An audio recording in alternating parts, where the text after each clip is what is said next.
इंद्रासन पर पृथ्वी के सत्पुरुष नहुष को बैठाने का परामर्श देते हैं। शिवाज्ञा को मानकर नहुष स्वर्ग के सिंहासन पर बैठते हैं और आभार प्रकट करते हैं।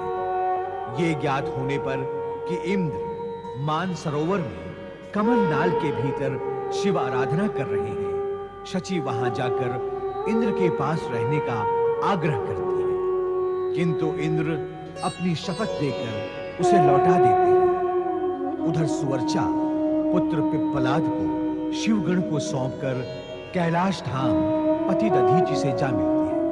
शिव स्वप्न में नहुष को कैलाश बुलाकर कर्तव्य व ज्ञान का निर्देश देते हैं। निद्रा से जागने पर देवगुरु भी नहुष को मां शक्ति की आराधना का संकेत देते हैं।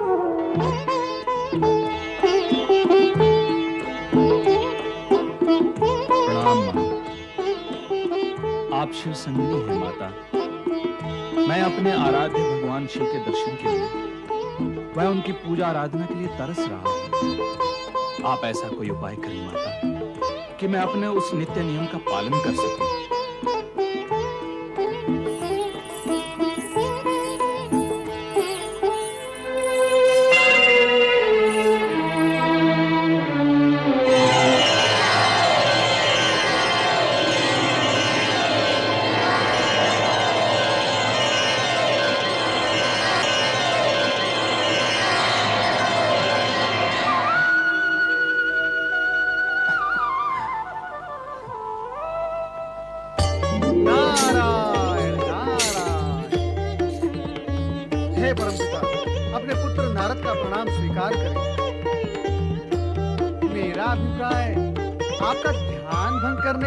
कदापि नहीं है। तो फिर क्या अभिप्राय है तुम्हारा? विवश हूं। क्या करूं परमपिता, मेरे मन में उठते प्रश्न ने मुझे अशांत कर रखा है। उसी प्रश्न के समाधान हेतु मैं आपके सम्मुख उपस्थित हुआ हूं। इस समय स्वयं नहुष अशांत हो रहा है, इसलिए उसके विषय में पूछे जाने वाला प्रश्न अशांत तो करेगा ही, किंतु तुम उसकी चिंता क्यों करते हो? जो कुछ हो रहा है अथवा होने वाला है, उस सबको तुम एक मौन दर्शक की भांति देखो। नारायण नारायण परमपिता, यदि ऐसा संभव होता तो मैं आपको कष्ट न देता, परंतु क्या करूं, वृत्ति की विवशता है परमपिता, वृत्ति की विवशता। जब एक प्रश्न मन में उठता है तो उसके समाधान तक मेरे श्वास की गति नियमित और संतुलित होती ही नहीं। पूछो, क्या पूछना चाहते हो?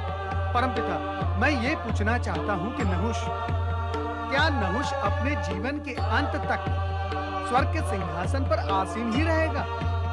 तुम्हारे इस प्रश्न का उत्तर यदि हम हाँ में दें, तो उसके पश्चात तो तुम कोई प्रश्न नहीं करोगे नारद। नारायण नारायण, इसका अर्थ ये हुआ कि अब देवराज इंद्र अनंत काल तक स्वर्ग से बाहर रहकर अपने पापों का प्रायश्चित करते रहेंगे? कदापि नहीं। इंद्र के पाप की कालिमा भगवान शिव की कृपा से शीघ्र ही विलीन होगी। अर्थात देवराज इंद्र स्वर्ग का सिंहासन पुनः प्राप्त कर सकेंगे। किंतु नहुष यदि स्वर्ग के सिंहासन पर जीवन के अंत तक आरूढ़ रहेंगे, परमपिता, फिर देवराज इंद्र। हमारे कथन का तुम जो चाहो अर्थ निकाल सकते हो, पर अब हम तुम्हारे किसी भी प्रश्न का उत्तर नहीं देंगे। अनेक प्रश्नों के उत्तर मिल गए परमपिता, मैं चला। नारायण नारायण।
नृत्य क्यों रोक दिया?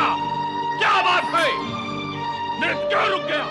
देवराज, इस सिंहासन पर सदा इंद्राणी विराजमान होकर इसे सुशोभित करती रही हैं। उनके बिना ये सिंहासन सूना सूना हो गया है। उनके यहाँ न होने से हमारी नृत्य प्रेरणा समाप्त हो गई है।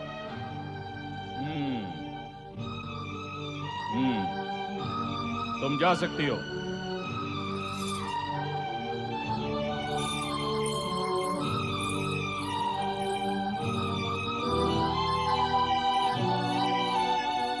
प्रणाम देवगुरु। कल्याण हो। देवी सची, आप कहाँ गई थी? यहाँ सब आपके लिए चिंतित है। यहाँ सब मेरे लिए चिंतित हैं और मैं अपने स्वामी देवराज की चिंता में डूबी हुई हूँ। उन्होंने मुझे यहाँ पे मेरी इच्छा के विरुद्ध भेज दिया है। अब मैं क्या करूँ देवगुरु?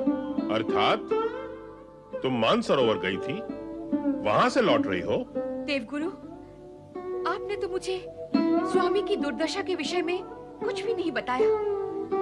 उन्हें मानसरोवर के कमलनाल में बंदी देखकर मेरा हृदय विदीर्ण हो गया है।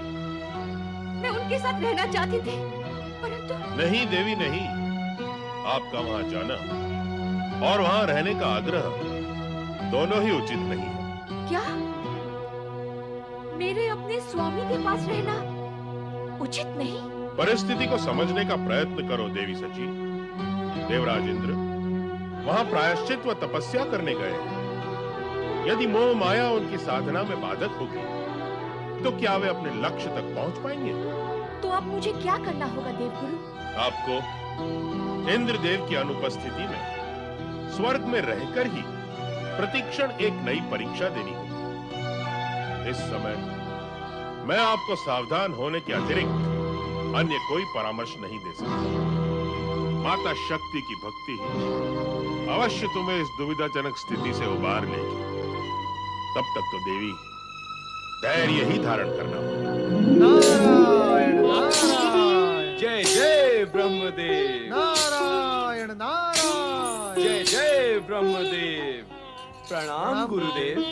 कल्याण हो। प्रणाम देवर्षि। प्रणाम मुनिवर। कल्याण भव। अपने इस आशीर्वाद को कहें कि वो फलित हो। आपके ये शब्द आपके भीतर की पीड़ा का परिचय दे रहे देवी शची।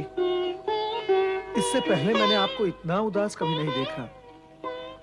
आपके चेहरे की उदासी देखकर मेरा मन शोक से व्याकुल हो उठा है। क्या करूं देवर्षि, कुछ समझ में नहीं आता। देवी, जब कुछ भी समझ में ना आए और पीड़ा क्या करूं के प्रश्न में बदलकर सामने आकर खड़ी हो जाए तो केवल एक ही मार्ग शेष रह जाता है।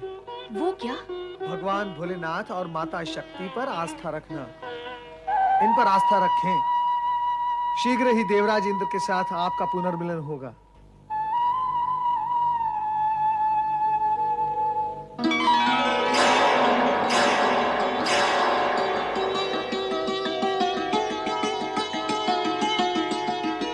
स्वर्गाधिपति देवराज नहुष, आपके स्वर्गाधिपति बनने के पश्चात आपको बधाई देने के लिए हम पहली बार स्वर्ग में आए हैं, किंतु आपने हमारी ओर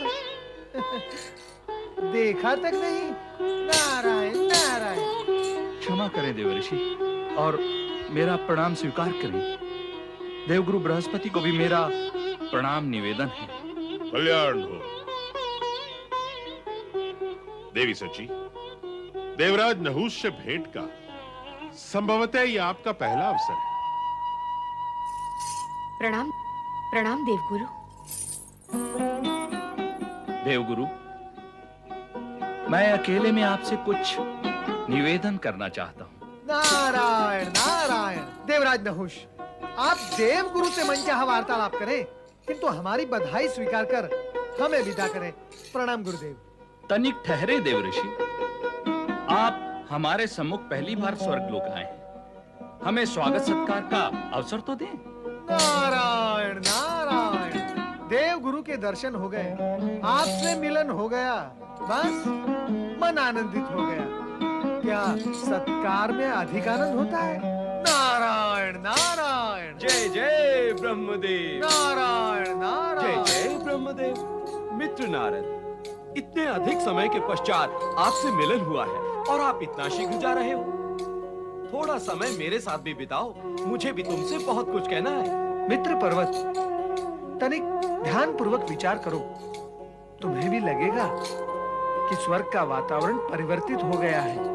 ऐसे में सावधान रहना आवश्यक है। मैं तुमसे फिर कभी मिलूंगा। इस समय विदा चाहूंगा। नारायण नारायण। देवराज, आप हमसे कुछ कहना चाहते हैं, किंतु आप तो मौन खड़े हैं।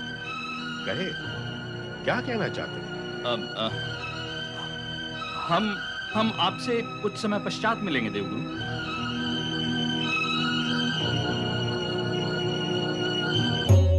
नारायण नारायण। ओम नमः शिवाय। स्वर्गलोक से चले आ रहे हैं नारद। कहो, क्या देखा वहां तुमने? हे भोलेनाथ, जो रचना आपने वहां की है वो सब देखी, किंतु स्वर्ग का परिदृश्य इतना बदल जाएगा, ये तो किसी ने सोचा भी नहीं होगा। ये बताओ, जो कुछ देखा उसका निष्कर्ष क्या निकाला तुमने? निष्कर्ष? निष्कर्ष के विषय में मैं क्या कहूं, और कहूं तो क्या कहूं। देवराज नहुष, आपके परम भक्त जो है। देवराज नहुष के प्रति कोई असंतोष है तुम्हारे मन में? नारायण नारायण। नहीं प्रभु, असंतोष तो नहीं है, किंतु विचार अवश्य है कि शिवभक्त नहुष की दृष्टि में अचानक इतना परिवर्तन कैसे आ गया। यह आश्चर्य का विषय है। इसमें आश्चर्य कैसा नारद? भक्त जब भाग्यवान बन जाए तो केवल दृष्टि ही नहीं, विचार, व्यवहार, विश्वास सभी कुछ बदल जाते हैं। नहुष अनिच्छा से स्वर्गलोक गए थे। उनके मन में भी आशंका थी कि स्वर्ग जाते ही वे धर्म विमुख हो जाएंगे। अब वही आशंका सत्य का रूप लेके साकार हो रही है। हे भोलेनाथ, तो क्या आप उन्हें अधर्म के मार्ग पर बढ़ने से रोक नहीं सकते? स्वर्गलोक भोग विलास की लीला भूमि है, जहां धन, वैभव, संपन्नता, रूप, आकर्षण, मादकता ये सब वर्तमान होते हैं। वहां सदा भोग की इच्छा प्रबल रहती है, और जहां भोग की इच्छा का प्राबल्य हो वहां धर्म प्रवेश करता ही नहीं, करे तो अधर्म में परिवर्तित हो जाता है। नहुष भी स्थान और वातावरण के प्रभाव से अछूते कैसे रह सकते हैं? स्थान के कुप्रभाव से बचने के लिए ही तो साधु सन्यासी नगर ग्राम त्याग कर हिमालय के एकांत में तपस्या करने जाते हैं। हम भी वैराग्य प्राप्ति के लिए कैलाश को अपना आवास न बनाते। समझ गया प्रभु, मैं समझ गया। स्वर्ग के रूप लावण्य, सौंदर्य और आकर्षण से पूर्ण वातावरण ने नहुष के मन को परिवर्तित कर दिया है। परंतु हे भोलेनाथ, इसका परिणाम क्या होगा? वही जो होता आया है और जिसे सदा तुमने देखा है। वैसे इस सरल सत्य को तुम ही क्या, संपूर्ण जगत जानता है कि अच्छाई का परिणाम शुभ और बुराई का परिणाम अशुभ ही होता है। धन्य है प्रभु आपकी लीला। अब मुझे देवराज नहुष के विषय में कुछ नहीं पूछना। कृपया आप मुझे आज्ञा दें।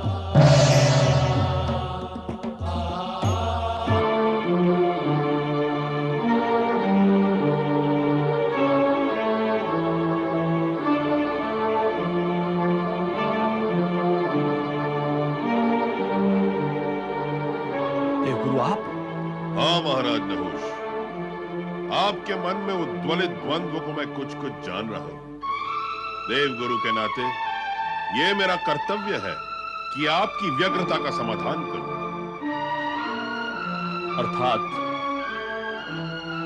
अर्थात आप ये जान रहे हैं कि मेरे मन में किस भांति का द्वंद्व उठ रहा है? नहीं महाराज, मैं वो तो नहीं जान सका हूं, केवल अनुमान लगा सका हूं कि आप व्यग्र हैं। आप स्वयं बताएं कि आप मेरे आश्रम में किस परामर्श के आशय से आए थे? देवगुरु,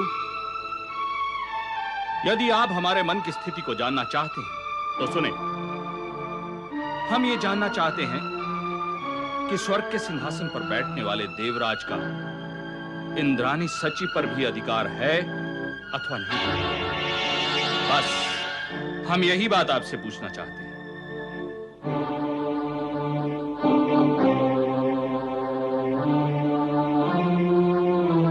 यदि सची स्वयं स्वेच्छा से और देव सभा भी स्वीकार करे तो यह अधिकार आपको प्राप्त हो सकता है, परंतु जहां तक मैं जानता हूं, देवी सची अपने पति इंद्र देव के प्रति पूर्ण रूप से समर्पित है।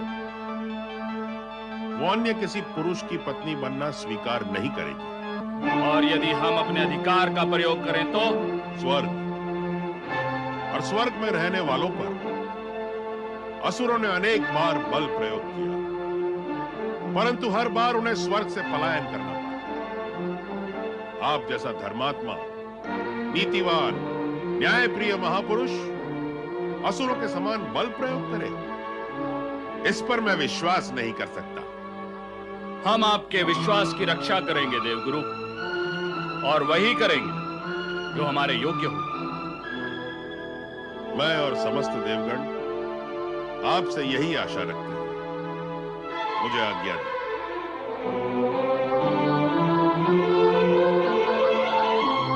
हे मां शक्ति, शक्ति दो मां, मुझे शक्ति दो ताकि मैं इस संकट का सामना कर सकूं।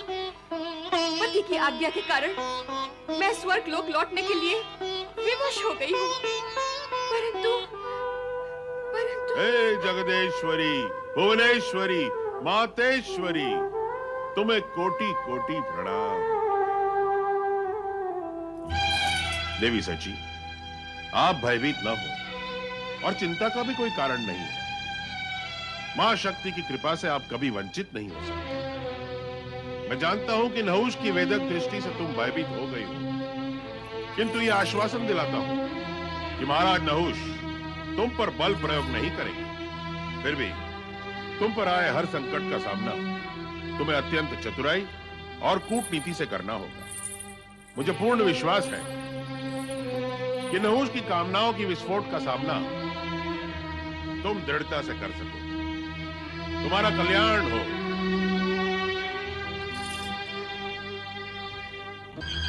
अब मुझे निश्चित ही चतुराई और कूटनीति से नहुष का सामना करना पड़ेगा। महाराज नहुष को रंभा का प्रणाम। आओ रंभा। आपने मुझे स्मरण किया महाराज। रंभा, अब हम महाराज नहीं रहे, देवराज नहुष बन गए हैं। क्या इस सत्य का तुम्हें ज्ञान नहीं? ज्ञात है महाराज। देवराज नहुष। रंभा, हमने तुम्हें विशेष कार्य से यहाँ बुलाया है, और वह विशेष कार्य ये है कि तुम हमारा व्यक्तिगत संदेश इंद्रानी सची तक पहुंचाओ। अवश्य देवराज, अवश्य। बताइए, क्या है आपका संदेश? हम देवी सची से एकांत में मिलना चाहते हैं। मैं आपका यह संदेश उन तक अवश्य पहुंचा दूंगी, किंतु वे आपसे अकेले में मिलना स्वीकार करेंगी अथवा नहीं, ये मैं नहीं कह सकती। हमने तुम्हें यहाँ इसलिए बुलाया है कि तुम देवराज के अधिकारों को स्वयं भी समझ लो और इंद्रानी को भी समझा दो। हमसे मिलने के लिए तुम्हें उसे मनाना होगा, और उसे भी मानना ही होगा। हम देवराज हैं, ये हमारे अधिकार और प्रतिष्ठा का प्रश्न है। मैं आपकी आज्ञा का पालन करूंगी देवराज। जय जय लक्ष्मी नारायण, जय जय लक्ष्मी नारायण। नारद, आज तुम्हारा मुख प्रश्नात्मक लग रहा है। लगता है ढेर सारे प्रश्न पूछने का आयोजन है। नारायण नारायण। नारद के जन्म का प्रयोजन ही प्रश्न करना है माता। अपने से बड़ों से प्रश्न करते रहना और छोटों को उत्तर देते रहना, यही नारद के जीवन का मूल उद्देश्य है। माता, प्रश्न करना ये तो मेरी विवशता है।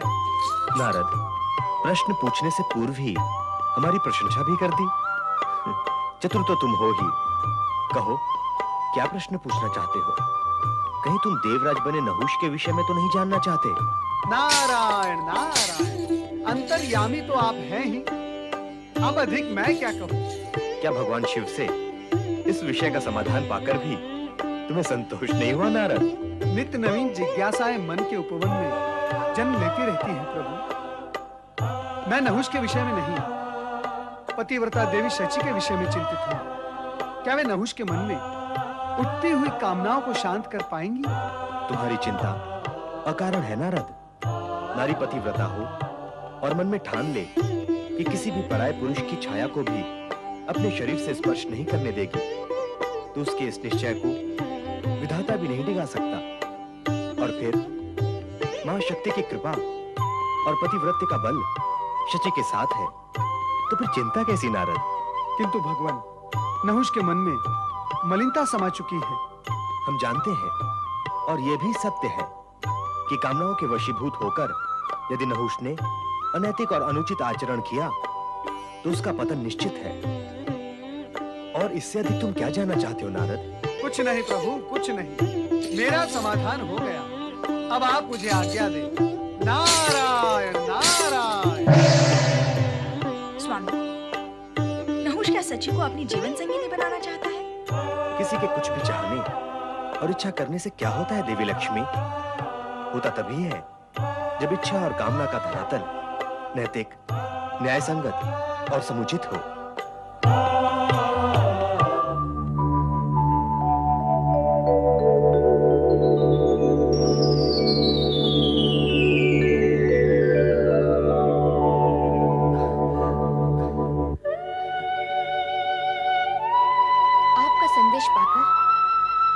एकांत में उपस्थित हो गई हूँ।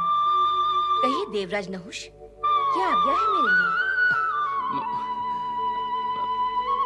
देवी सची, मैं आपके विषय में अधिक नहीं जानता। किसी भी पुरुष के लिए पर नारी के विषय में अधिक क्या कम जानना भी उचित नहीं है देवराज। चंचल वृत्ति के पुरुष ही पराई नारी के विषय में जानने के लिए उत्सुक होते हैं। आप जानती हैं हमने आपको यहाँ क्यों बुलाया है? पराई नारी को इस प्रकार एकांत में बुलाना भी सद्पुरुषों के लक्षण नहीं है। और मैं ये भी जानती हूँ कि जब कोई पुरुष किसी पराई नारी को इस प्रकार एकांत में बुलाते हैं तो उसका एकमात्र उद्देश्य प्रणय निवेदन ही होता है। फिर भी तुम आई? विवशता, परवशता, प्रतिकूल परिस्थितियों के बंधन से बाध्य होकर आई हूँ। और मेरा अनुमान यदि सत्य नहीं है तो आपके मन में और क्या है वो स्पष्ट करें देवराज। स्वर्ग के सिंहासन पर बैठने वाली देवी सची का अनुमान असत्य कैसे हो सकता है? आश्चर्य का कोई कारण नहीं है देवी। हम देवराज हैं और तुम इंद्राणी, इसलिए तुमसे संबंध जोड़ना अनुचित नहीं होगा। यही है हमारे मन में। पर मैं विवश हूँ देवराज। इंद्रदेव के होते हुए मैं आपसे संबंध नहीं जोड़ सकती। इंद्रदेव का कहीं कोई पता नहीं। वे तो स्वर्ग से वंचित और बहिष्कृत हो चुके हैं, इसलिए उनके विषय में सोचने का कोई लाभ नहीं। अब तो तुम हमें ही अपने स्वामी के रूप में स्वीकार करो। यही कहने के लिए हमने तुम्हें यहाँ बुलाया है। मैं अपने पति के प्रति संपूर्ण रूप से समर्पित और निष्ठावान हूँ। किसी पर पुरुष से संबंध जोड़ना मेरे लिए पाप है। पाप मन की दुर्बलता है देवी। इस दुर्बलता का बहिष्कार करना चाहिए, तोड़ देना चाहिए इस पाप के भ्रम को। आपका आदेश मानकर मैं ये भी कर सकती हूँ, परंतु कर सकती हो तो फिर बाधा कहाँ? परंतु क्या? यदि आप इस विवाह को उन सप्त ऋषियों द्वारा मान्यता दिलवाएं जिन्होंने आपको स्वर्ग के सिंहासन पर बिठाया है। सप्त ऋषि हमारी बात अवश्य माने। क्षमा करें देवराज, केवल उनके मान लेने मात्र से मैं नहीं मान जाऊंगी। उनके सहयोग और स्वीकृति को मैं तभी स्वीकार करूंगी जब वो आपकी उस पालकी को अपने कंधों पर उठाकर लाएंगी, जिस पर बैठ के आप मुझसे विवाह करने आएंगे। हमें ये भी स्वीकार है। तुम केवल एक बार अपनी स्वीकृति दे दो।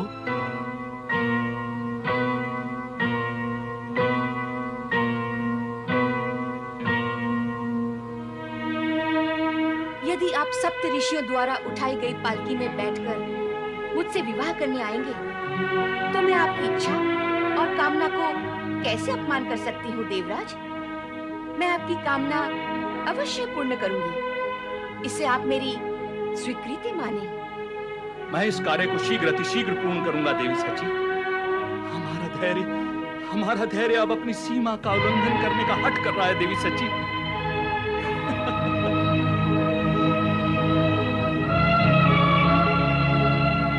हे मां शक्ति, सदा मेरी रक्षा करना। हर हर महादेव, हर हर महादेव, हर हर महादेव।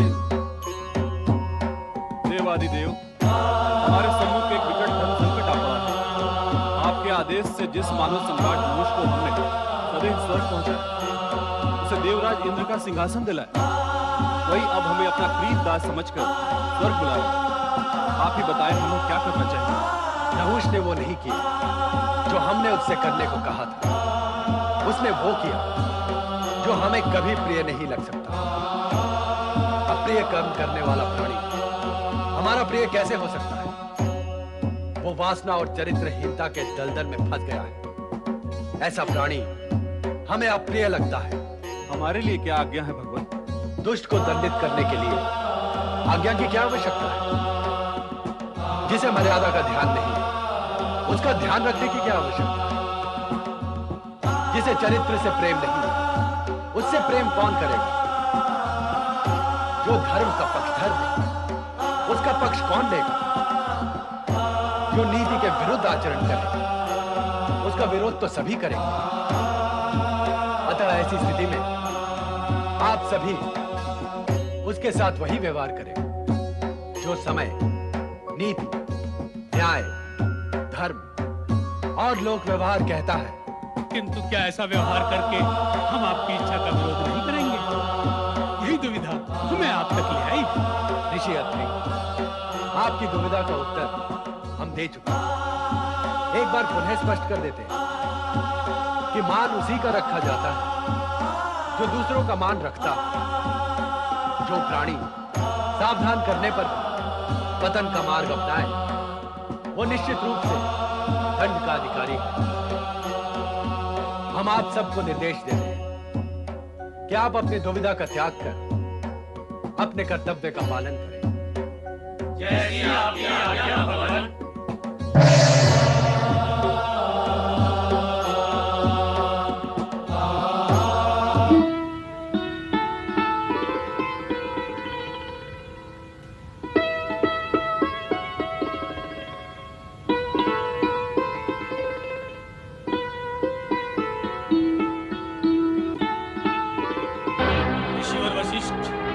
जीवन में ऐसा पतित कर्म हमने कभी नहीं किया। आकाश की शोभा बढ़ाने वाले हम सब ऋषि इस कामुक नहुष के कहार बनकर इसकी पालकी ढो रहे हैं।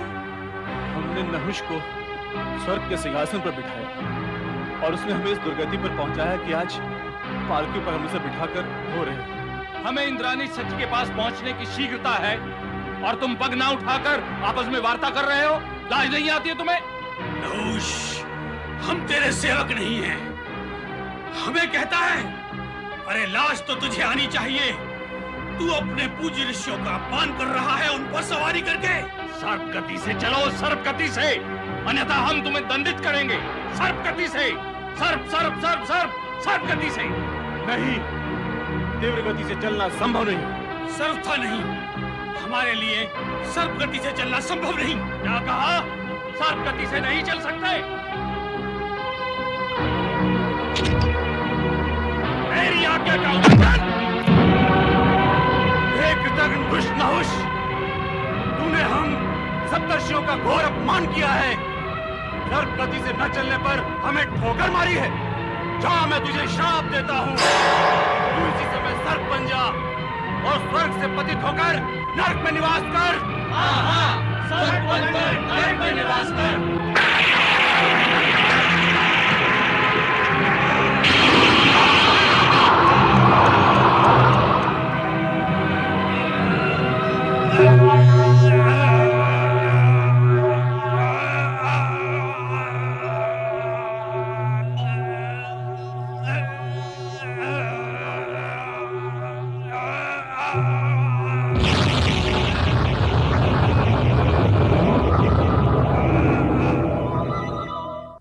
महेश्वर की आज्ञा से सप्त ऋषियों ने अपनी योजना अनुसार नहुष को दंड देकर और सर्प बनाकर नरक भेज दिया।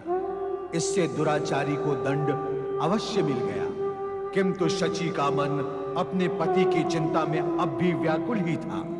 इंद्र प्रायश्चित करते हुए तथा शाप मुक्त होने के लिए मान सरोवर के कमल में बैठे तपस्या कर रहे थे।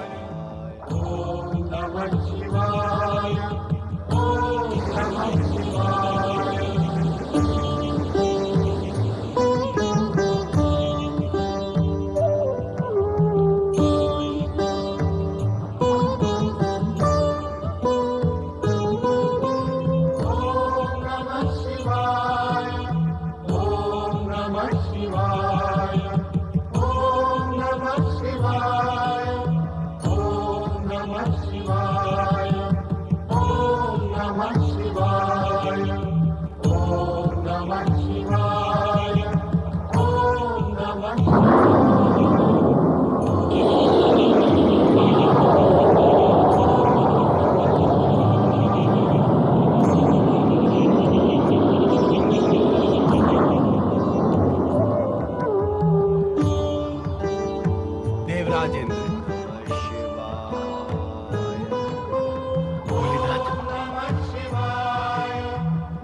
हम तुम्हारी तपस्या से प्रसन्न हैं।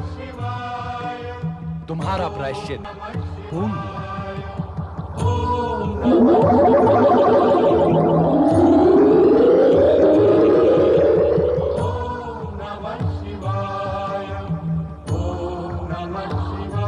अपनी तपस्या के पुण्य से तुम बाधा से मुक्त हो गए।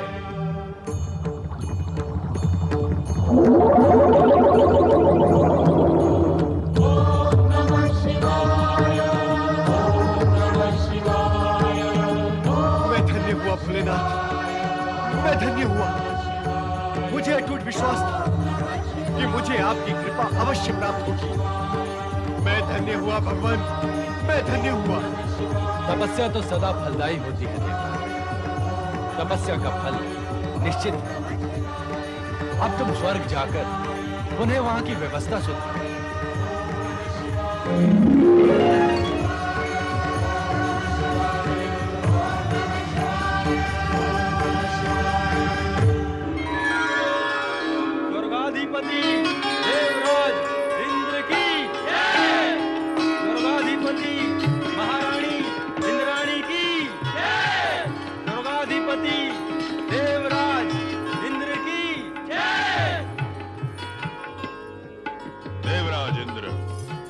इंद्रानी स्वर्ग के सिंहासन पर पधारे।